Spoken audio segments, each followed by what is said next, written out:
আজকে করব সর্ষে পোস্ত দিয়ে পাবদা মাছ। তার জন্য প্রথমে নুন হলুদ মাখিয়ে মাছগুলো ভালো করে ভেজে নেব। আর যেই মাছগুলো আছে সেগুলো ভালো করে ভেজে নেব।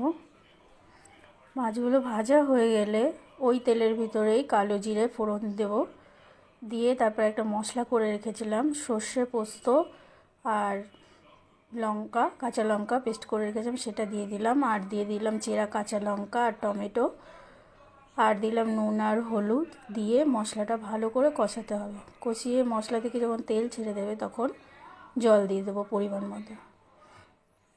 জল দিয়ে জলটা যখন ফুটে উঠবে, ঝোলটা যখন ফুটবে তখন আমরা ওই ভেজে রাখা মাছগুলো সব একটা একটা করে দিয়ে দেবো। ভেজে রাখা মাছগুলো সব দিয়ে একটু নেড়ে চেড়ে দিয়ে তারপরে ঢাকা দিয়ে দিতে হবে।